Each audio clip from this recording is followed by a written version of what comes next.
Amenhotep III, also known as Amenhotep the Magnificent, was the ninth pharaoh of the 18th dynasty. According to different authors, he ruled Egypt from June 1386 to 1349 BC or June 1388 BC to December 1351 BC 1350 BC after his father Thutmose IV died. Amenhotep III was the son of Thutmose by a minor wife, Mutemwiya. His reign was a period of unprecedented prosperity and artistic splendor, when Egypt reached a peak of its artistic and international power. When he died in the 38th or 39th year of his reign, his son initially ruled as Amenhotep IV, but then changed his own royal name to Akhenaten. Family: the son of the future Thutmose IV and a minor wife, Mutemwiya, Amenhotep was born around 1388 BC. He was a member of the Thutmose IV family that had ruled Egypt for almost 150 years since the reign of Thutmose I. Amenhotep III was the father of two sons with his great royal wife Tiye through her first son, Crown Prince Thutmose, who predeceased his father, and her second son, Amenhotep IV, later known as Akhenaten, who ultimately succeeded Amenhotep III to the throne. Amenhotep III also may have been the father of a third child, called Smenkhkare, who later would succeed Akhenaten and briefly rule Egypt as pharaoh. Amenhotep III and Tiye may also have had four daughters: Sightman, Akhenaten, Isis or Isit, and Nebetar. They appear frequently on statues and reliefs during the reign of their father and also are represented by smaller objects with the exception of Nebetar. Nebetar is attested only once in the known historical records on a colossal limestone group of statues from Medinet Habu. This huge sculpture, that is 7 meters high, shows Amenhotep III and Tiye seated side by side, with three of their daughters standing in front of the throne, Akhenaten, the largest and best preserved, in the center, Nebetar on the right, and another, whose name is destroyed, on the left. Amenhotep III elevated two of his four daughters, Sightman and Isis, to the office of Great Royal Wife during the last decade of his reign. Evidence that Sightman already was promoted to this office by year 30 of his reign, is known from jar label inscriptions uncovered from the royal palace at Margata. It should be noted that Egypt's theological paradigm encouraged a male pharaoh to accept royal women from several different generations as wives to strengthen the chances of his offspring succeeding him. The goddess Hathor herself was related to Ra as first the mother and later wife and daughter of the god when he rose to prominence in the pantheon of the ancient Egyptian religion. Hence, Amenhotep III's marriage to his two daughters should not be considered unlikely based on contemporary views of marriage. Amenhotep III is known to have married several foreign women: Jelukhepa, the daughter of Shatana II of Mitanni, in the 10th year of his reign. Tadukhepa, the daughter of his ally Tushratta of Mitanni, around year 36 of his reign. A daughter of Kuregulzu, king of Babylon. A daughter of Kadashman-Enlil, king of Babylon. A daughter of Tahundoradu, ruler of Azor. A daughter of the ruler of Amia. Life: Amenhotep III has the distinction of having the most surviving statues of any Egyptian pharaoh, with over 250 of his statues having been discovered and identified. Since these statues span his entire life, they provide a series of portraits covering the entire length of his reign. Another striking characteristic of Amenhotep III's reign is the series of over 200 large commemorative stone scarabs that have been discovered over a large geographic area ranging from Syria through to Solba, Nubia. Their lengthy inscribed texts extol the accomplishments of the pharaoh. For instance, 123 of these commemorative scarabs record the large number of lions that Amenhotep III killed with his own arrows from his first regnal year up to his 10th year. Similarly, 5 other scarabs state that the foreign princess who would become a wife to him, Jelukhepa, arrived in Egypt with a retinue of 317 women. She was the first of many such princesses who would enter the pharaoh's household. Another 11 scarabs record the excavation of an artificial lake he had built for his great royal wife, Queen Tiye, in his 11th regnal year. Regnal year 11 under the majesty of Amenhotep, ruler of Thebes, given life, and the great royal wife Tiye. May she live. Her father's name was Ua, her mother's name Tua. His Majesty commanded the making of a lake for the great royal wife Tiye, may she live, In her town of Jakaru, its length is 3,700 and its width is 700, celebrated the festival of opening the lake in the third month of inundation, day 16. His Majesty was rowed in the royal barge Eighteenth in it, the lake. Amenhotep appears to have been crowned while still a child, perhaps between the ages of 6 and 12. It is likely that a regent acted for him if he was made pharaoh at that early age. He married Tiye 2 years later and she lived 12 years after his death. His lengthy reign was a period of unprecedented prosperity and artistic splendor, when Egypt reached a peak of her artistic and international power. Proof of this is shown by the diplomatic correspondence from the rulers of Assyria, Mitanni, Babylon, and Hatti, which is preserved in the archive of Amarna letters. These letters document frequent requests by these rulers for gold and numerous other gifts from the pharaoh. The letters cover the period from year 30 of Amenhotep III until at least the end of Akhenaten's reign. In one famous correspondence Amarna letter EA4, Amenhotep III is quoted by the Babylonian king Kadashman-Enlil firmly rejecting the latter's entreaty to marry one of this pharaoh's daughters. Amenhotep III's refusal to allow one of his daughters to be married to the Babylonian monarch may indeed be connected with Egyptian traditional royal practices that could provide a claim upon the throne through marriage to a royal princess, or, it be viewed as a shrewd attempt on his part to enhance Egypt's prestige over those of her neighbors in the international world. The pharaoh's reign was relatively peaceful and uneventful. The only recorded military activity by the king is commemorated by 3 rock-carved steles from his 5th year found near Aswan Island in Nubia. The official account of Amenhotep III's military victory emphasizes his martial prowess with the typical hyperbole used by all pharaohs. Amenhotep III celebrated 3 Jubilee-said festivals, in his year 30, year 34, and year 37 respectively at his Malkata summer palace in western Thebes. The palace, called Perhe or House of Rejoicing in ancient times, comprised a temple of Amun and a festival hall built especially for this occasion. One of the king's most popular epithets was Eighteenth, which means the dazzling sun disk. It appears in his titulary at Luxor Temple and, more frequently, was used as the name for one of his palaces as well as the year 11 royal barge, and denotes a company of men in Amenhotep's army. There is a myth on the divine birth of Amenhotep III which is depicted in the Luxor temple. In this myth, Amenhotep III is conceived by Amun which has gone to Mutemwiya in form of Thutmose IV. Proposed co-regency by Akhenaten . There is currently no conclusive evidence of a co-regency between Amenhotep III and his son, Akhenaten. A letter from the Amarna Palace archives dated to year 2 rather than year 12 of Akhenaten's reign from the Mitannian king, Tushratta, preserves a complaint about the fact that Akhenaten did not honor his father's promise to forward Tushratta statues made of solid gold as part of a marriage dowry for sending his daughter, Tadukhepa, into the pharaoh's household. This correspondence implies that if any co-regency occurred between Amenhotep III and Akhenaten, it lasted no more than a year. Lawrence Berman observes in a 1998 biography of Amenhotep III that, it is significant that the proponents of the co-regency theory have tended to be art historians, e.a., Raymond Johnson, whereas historians, such as Donald Redford and William Mernon have largely remained unconvinced. Recognizing that the problem admits no easy solution, the present writer has gradually come to believe that it is unnecessary to propose a co-regency to explain the production of art in the reign of Amenhotep III. Rather, the perceived problems appear to derive from the interpretation of mortuary objects.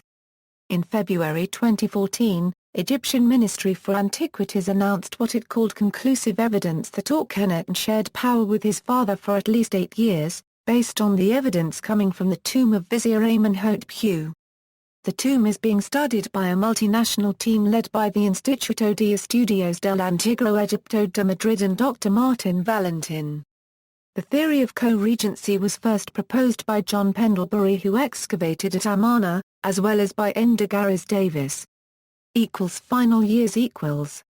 Reliefs from the wall of the Temple of Sulba Nubia and scenes from the Theban tomb of Khuruf, steward of the king's great wife, Tiye, depict Amenhotep as a visibly weak and sick figure. Scientists believe that in his final years he suffered from arthritis and became obese. It has generally been assumed by some scholars that Amenhotep requested and received from his father-in-law Tushratta of Mitanni, a statue of Ishtar of Nineveh a healing goddess in order to cure him of his various ailments which included painful abscesses in his teeth. A forensic examination of his mummy shows that he was probably in constant pain during his final years due to his worn and cavity-pitted teeth. However, more recent analysis of Amenhotep III by William L. Moran, which recounts the dispatch of the statue of the goddess to Thebes, does not support this popular theory. The arrival of the statue is known to have coincided with Amenhotep III's marriage with Tadukhepa, Tushratta's daughter, in the pharaoh's 36th year. Letter Ea-23's arrival in Egypt is dated to regnal year 36, the fourth month of winter, day 1 of his reign. Furthermore, Tushratta never mentions in Ea-23 that the statue's dispatch was meant to heal Amenhotep of his maladies. Instead, Tushratta merely writes, "The likeliest explanation is that the statue was sent to Egypt to shed her blessings on the wedding of Amenhotep III and Tadukhepa, as she had been sent previously for Amenhotep III and Tadukhepa." As Moran writes, one explanation of the goddess' visit is that she was to heal the aged and ailing Egyptian king, but this explanation rests purely on analogy and finds no support in this letter. More likely, it seems, is a connection with the solemnities associated with the marriage of Tuaratta's daughter. Sf. The previous visit mentioned in lines 18f, perhaps on the occasion of the marriage of Kaluheba. And note 2, Angstrom or Car's role along with Ammon, of making Tadheba answer to the king's desires. The contents of Amenhotep Ea-21 from Tushratta to his brother Amenhotep III strongly affirms this solution. In this correspondence, Tushratta explicitly states, "Death equals." Amenhotep III's highest attested regnal date is year 38, which appears on wine jar label dockets from Malkata. He may have lived briefly into an unrecorded year 39, dying before the wine harvest of that year. Amenhotep III was buried in the western valley of the Valley of the Kings, in tomb WV22. Sometime during the Third Intermediate Period his mummy was moved from this tomb and was placed in a side chamber of KV35 along with several other pharaohs of the 18th and 19th dynasties where it lay until discovered by Victor Lauret in 1898. An examination of his mummy by the Australian anatomist Grafton Elliott Smith concluded that the pharaoh was aged between 40 and 50 years old at death. His chief wife, Tai, is known to have outlived him for at least 12 years as she is mentioned in several Amarna letters dated from her son's reign as well as depicted at a dinner table with Akhenaten and his royal family and scenes from the tomb of Hua, which were made during year 9 and year 12 of her son's reign.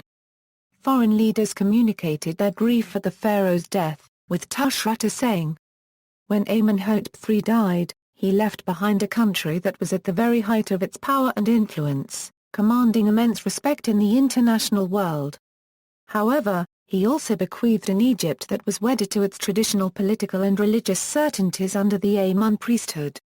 The resulting upheavals from his son Akhenaten's reforming zeal would shake these old certainties to their very foundations and bring forth the central question of whether a pharaoh was more powerful than the existing domestic order as represented by the Amun priests and their numerous temple estates." Akhenaten even moved the capital away from the city of Thebes in an effort to break the influence of that powerful temple and assert his own preferred choice of deities, the Aten. Akhenaten moved the Egyptian capital to the site known today as Amarna, and eventually suppressed the worship of Amun. The court: there were many important individuals in the court of Amenhotep III. Viziers were Ahmose, Amenhotep, April and Thutmose. They are known from a remarkable series of monuments, including the well-known tomb of Ahmose at Thebes. Treasurers were another Thutmose and Ma. High stewards were Amenemhat-Shura and Amenhotep. Viceroy of Kush was Merimose. He was a leading figure in the military campaigns of the king in Nubia. Perhaps the most famous official of the king was Amenhotep, son of Hapu. He never had high titles but was later worshipped as god and main architect of some of the king's temples. Priests of Amun under the king included the brother-in-law of the king Anan and Simut. Both were second prophet of Amun. Monuments. Amenhotep III built extensively at the Temple of Karnak, including the Luxor temple, which consisted of 2 pylons, a colonnade behind the new temple entrance, and a new temple to the goddess Mat. Amenhotep III dismantled the 4th pylon of the Temple of Amun at Karnak to construct a new pylon, the 3rd pylon, and created a new entrance to this structure where he erected 2 rows of columns with open papyrus capital S down the center of this newly formed forecourt. The forecourt between the 3rd and 4th pylons of Egypt, sometimes called an obelisk court, was also decorated with scenes of the sacred bark of the deities Amun, Mut, and Khonsu being carried in funerary boats. The king also started work on the 10th pylon at the Temple of Amun there. Amenhotep III's first recorded act as king in his years 1 and 2 was to open new limestone quarries at Chura, just south of Cairo, and at Deir al-Basha in Middle Egypt in order to herald his great building projects. He oversaw construction of another temple to Mat at Luxor and virtually covered Nubia with numerous monuments, including a small temple with a colonnade at Elephantine, a rock temple dedicated to Amun, Lord of the Ways at Wadi Isbu'um, and the Temple of Horus of Niam at Aniba, as well as founding additional temples at Kawa and Sisabi. His enormous mortuary temple on the west bank of the Nile was, in its day, the largest religious complex in Thebes, but unfortunately, the king chose to build it too close to the floodplain, and less than 200 years later, it stood in ruins. Much of the masonry was purloined by Meneptah and later pharaohs for their own construction projects. The colossi of Mutemwiya, 2 massive stone statues, 18 meters high, of Amenhotep that stood at the gateway of his mortuary temple were the only elements of the complex that remain standing. Amenhotep III also built the 3rd pylon at Karnak and erected 600 statues of the goddess Sekhmet in the Temple of Mut, south of Karnak. Some of the most magnificent statues of New Kingdom Egypt date to his reign, such as the 2 outstanding Khao-Chant rose granite lions originally set before the temple at Solba, Nubia, as well as a large series of royal sculptures. Several beautiful black granite-seated statues of Amenhotep wearing the Nemsi Adras have come from excavations behind the colossi of Memnon as well as from Tanias in the Delta. In 2014, 2 giant statues of Amenhotep III that were toppled by an earthquake in 1200 BC were reconstructed from more than 200 fragments and re-erected at the northern gate of the king's funerary temple. One of the most stunning finds of royal statues dating to his reign was made as recently as 1989 in the courtyard of Amenhotep III's colonnade of the Temple of Luxor, where a cache of statues was found, including a 6-feet-high pink quartzite statue of the king wearing the double crown found in near-perfect condition. It was mounted on a sled, and may have been a cult statue. The only damage it had sustained was that the name of the god Amun had been hacked out wherever it appeared in the pharaoh's cartouche, clearly done as part of the systematic effort to eliminate any mention of this god during the reign of his successor, Akhenaten. Ancestry. See also, Colossal red granite statue of Amenhotep III, Colossal quartzite statue of Amenhotep III, History of Ancient Egypt, 18th Dynasty of Egypt Family Tree, Mycenae, Key with Sphinxes, the lion hunts of Amenhotep III during the first 10 years of his reign. Footnotes. Bibliography.